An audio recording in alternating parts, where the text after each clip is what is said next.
Sesaat lagi Anda akan menyimak Bincang Psikologi Keluarga.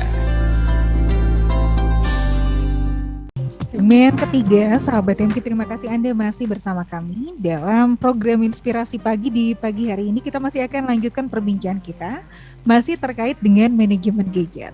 Bu Lilis dan Pak Wasmin, sebelum kita lanjutkan satu interaksi kembali, saya sapa. Ada Ibu Eva dari Setiabudi. Ini agak sedikit keluar dari tema, tapi masih berkaitan dengan gadget. Jadi katanya Ibu Eva ini sedang merintis usaha jasa secara online. Karena masih gaptek, akhirnya masih belajar digitalnya dan hasilnya belum sesuai harapan. Nah, yang ditanyakan adalah bagaimana cara agar tidak putus asa untuk belajar gadget ini, karena memang tadi yang dirasa oleh Ibu Eva ini merasa gaptek, tapi mau tidak mau sekarang harus mulai menyesuaikan dengan zaman katanya. Begitu, Bu Lilis, Pak Wasmin, silakan. Ya keren ya, berarti fungsi yang kedua udah jalan tuh. Iya. Ada 3 fungsi tadi ya, fungsi belajar, fungsi produksi, sama fungsi hiburan. Beliau sudah mulai fungsi produksi ya. Hanya ketika produksi ada mungkin bingung-bingung, mentok-mentok, ya berarti ditambah fungsi yang pertama, fungsi belajar. Iya. Karena kan gaptek tadi, kalau gaptek itu kan istilah kalau dalam ilmu pengetahuan ada ruang-ruang gelap, ada hal-hal gelap di situ. Nah, sekarang untuk belajar di gadget itu juga ada satu cara simple sekali yang akan menuntun kita pada pengetahuan-pengetahuan yang buat kita tidak gaptek lagi, atau pengetahuan yang buat kita lebih terang lagi. Apa itu? Yang disebut dengan keyword. Keyword itu artinya kata kunci.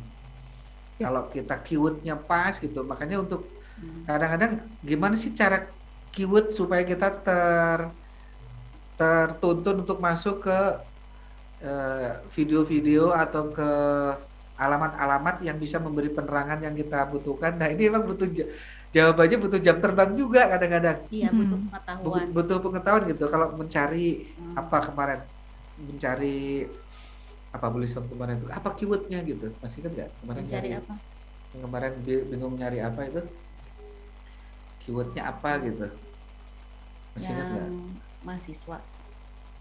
Itu yang protokoler. Oh iya, waktu itu Bulis tuh mencari nama organisasi di kemahasiswaan yang untuk protokoler gitu. Terus coba dicari keywordnya apa ya gitu. Nah, karena kalau kita misalnya cuma protokoler, nanti yang keluar bisa jadi protokoler presiden gitu, gubernur gitu. Karena sementara kita mencari protokoler atau organisasi di lingkungan kemahasiswaan yang bergerak di bidang protokoler gitu. Nah, itu kadang-kadang kita keywordnya ngasal-ngasal dulu gitu, misalnya protokoler mahasiswa, organisasi protokoler mahasiswa gitu. Kadang-kadang keyword kan misalnya 1 atau 2 kata ya, atau 3 kata. Kadang-kadang karena kita nggak keluar semua kata, sampai keyword 1 kalimat bukan keyword, itu berarti sentence, key sentence ya, bukan keyword. Tapi nggak apa-apa ya, intinya di keyword. Nanti lama-lama kalau kita biasa menggunakan keyword, ada juga kata kunci keyword yang keluar bahasa Inggris gitu. Nah, berarti nanti misalnya kita mau yang bahasa Indonesia, berarti harus tambahin kata bahasa Indonesia gitu. Biar yang keluar tidak bahasa Inggris kalau kita belum mau ke yang literatur Inggris. Ada sekarang terjemahan yang pakai foto itu kan. Oh iya, dengan Google Translate aja. Nanti kalaupun ada yang tulisan dalam bentuk gambar gitu. Memang itu harus dilatih, karena kan otak kita juga kayak misalnya gini, jalan ya Pak Wasmi. Awal misalnya saya jalan misalnya ke gunung. Awal itu kaki saya itu pas pulang sakit gitu ya. Beberapa hari. Nah, besoknya jalan lagi. Itu agak berkurang Pak Wasmin gitu. Terus jalan lagi berkurang. Karena kenapa? Karena sudah terbiasa. Jalan ke pagar alam nggak ngeluh ya kemarin ya? Iya. Karena udah keburang-rang waktu itu. Iya. Jadi dibiasakan. Kalau misalnya sudah menyerah, aduh nggak bisa, bergerak, ayo bergerak, cari keyword aja, pakai keyword, lihat lagi keyword. Memang tutorial gitu. Kadang-kadang leher kita sampai pegel gitu. Iya sih. Saya paham yang Ibu maksud, karena saya juga merasakan kadang-kadang ketika lagi ini mentok apa gimana sih caranya? Cari keyword, beberapa yang kita telusuri nggak video nggak menjawab yang kita cari misalnya ya, nggak apa-apa, cari lagi dengan keyword lain. Kadang-kadang ketika keywordnya ngasal, terus video itu juga nanti akan menuntun ke video yang kita cari gitu. Dan kalau sekarang di gadget, kalau zaman saya mahasiswa itu kalau mau cari misalnya referensi jurnal itu ke clipping, dan clipping itu kan nyarinya satu-satu. Ya, betul. Nah, kalau sekarang asal kita keyword aja, jam terbang keyword apa, klik nanti akan semua ada, itu lebih mudah. Dan biasanya kadang dikelompokkan ya sama Google juga. Kalau kita misalnya emang hobinya misalnya melihat tutorial masak, itu dikelompokkan. Jadi pas ini tuh masak aja, jadi TikToknya itu masak gitu. Terus kalau anak saya misalnya dia suka Korea, itu TikToknya Korea gitu. Nah, dikelompokkan gitu. AI itu namanya. Jadi artificial intelligence yang bisa mulai membaca. Sekarang asik kok, tinggal ayo kita di semua ada, mau pengen apapun ada. Ya, tapi bagaimanapun Anda mungkin mulai kelelahan atau mungkin capek gitu karena seperti dunia baru. Saya mengucapkan selamat buat Ibu Ibu Eva dari Setiabudi. Setiabudi ya, Bu Eva, karena Anda sudah mulai menggunakan gadget untuk fungsi yang kedua, fungsi produksi, fungsi karya ya. Baik, itu untuk Ibu Eva dari Setiabudi ya. Ya, nampaknya memang berbicara mengenai manajemen gadget ini pada akhirnya tidak hanya untuk anak saja tadi disampaikannya Bu Lilis, Pak Wasmin, tapi siapapun termasuk kita juga ini penting sekali untuk kemudian menerapkan manajemen gadget ini ya. Iya, betul. Betul sekali, karena dari sinilah kita sekarang memasuki lorong dunia baru ya. Dunia itu sebutnya dunia internet yang dikenal dengan netizen. Netizen itu adalah di mana kita menjadi warga baru di sebuah dunia baru. Yang saat ini masih kita sebut sebagai dunia virtual atau dunia maya. Tapi mungkin 20 tahun lagi ini justru yang dunia nyatanya. Gitu. Yang nyatanya justru ini, dunia ini gitu, di mana orang bisa berinteraksi secara nyata nanti di dunia yang dulu dibilang maya gitu ya.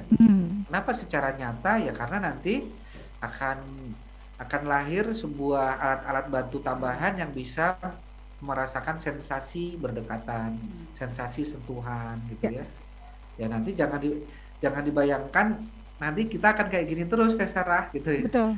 Nanti saya dengan Teh Sarah, meskipun jarak nyatanya Teh Sarah di Geger Kalong, saya di Cileunyi, nanti ada alat bantu yang sekarang sudah mulai banyak digunakan juga, misalnya VR, virtual reality, kacamata VR.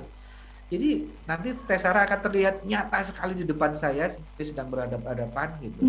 Dan pendengar juga nanti yang menggunakan VR-nya seperti ada di ruang auditorium sama nanti. Seperti benar-benar di conference yang nyata gitu. Bahkan kalau pengen coba-coba nyentuh, nanti Anda bisa jadi itu ada sensasi kayak sentuhan, gitu. Sensasi bersalaman itu bisa, karena ini sudah menjadi kenyataan dunia yang kita sebut maya hari ini.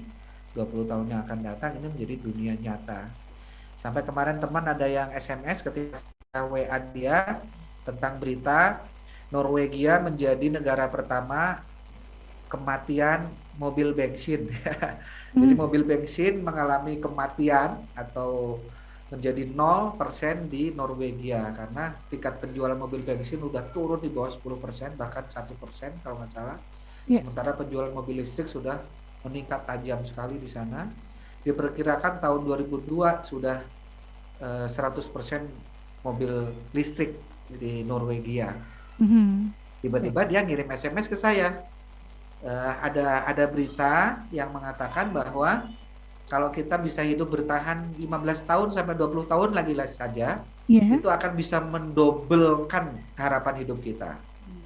Karena 15-20 tahun lagi akan banyak sekali teknologi anti-aging yang akan bisa meningkatkan harapan hidup. Bisa jadi 20 tahun lagi nanti kalau kita masih bertahan hidup, angka harapan hidup di 100 tahun itu akan sangat mungkin. Kan saat ini hidup 100 tahun itu eksklusif banget ya. Kayak Mahathir Muhammad itu menjelang 100 tahun. Kemarin juga saya lihat ada foto 6 generasi. Jadi neneknya umur 100 tahun, anak nenek nenek. Uyut nenek. Uyut nenek. Pokoknya yang paling generasi paling awal itu 100 tahun, anaknya 80 tahun, anaknya lagi 60 tahun, anaknya lagi 40 tahun, udah berapa satu? 100, 80, 60, 40, 20 tahun, yang satunya lagi, yang nenek paling awal itu lagi mampu bayi 1,5 bulan usianya. Berarti 6 generasi. Betul. Itu foto itu sekarang aneh. Tapi 20 tahun lagi akan sangat mungkin usia harapan hidup sangat besar sekali. Virus mungkin sudah bisa terkendali dengan berbagai penemuan, dengan berbagai pengobatan. Vaksin tidak kita bayangkan hanya vaksin seperti sekarang yang melumpuhkan virus, tapi bisa jadi vaksin Nusantara sudah mulai bisa diproduksi ya. Karena vaksin Nusantara konon tidak seperti vaksin biasa yang virus dilumpuhkan gitu. Ya artinya kita akan memasuki dunia baru ya Teh Eva di Setiabudi, maka memang kita agak gagap sedikit, tapi itulah dunia ke masa depan ya, kita sama-sama belajar. Mungkin leher agak cangkel-cangkel dikit lah, nggak apa-apa ya. Baik. Nampaknya itu menjadi interaksi terakhir yang kita sapa di kesempatan pagi hari ini, karena waktunya juga nampaknya sudah mau habis, Bu Lilis, Pak Wasmin. Di akhir, barangkali ada informasi yang ingin disampaikan, silakan. Ya, dan sahabat-sahabat yang ingin kopi darat untuk workshop hipnoterapi, silahkan daftarkan diri Anda ke 0811225002. Dan sekarang Anak Langit, SD Anak Langit juga sudah membuka pendaftaran untuk tahun 2002. Kemarin ada juga yang masuk Teh, alhamdulillah. Hanya Pak, kalau usia maksimal minimal berapa? Di 6 tahun. 6 tahun di Juli 2022, sorry. 6 tahun di Juli 2022. Bisa daftar sekarang meskipun sekarang belum 6 tahun ya. Silahkan ke 0811225002. Juga untuk prasekolahnya, mudah-mudahan ini sudah mulai beberapa hari sudah mulai offline ya, bisa offline ya.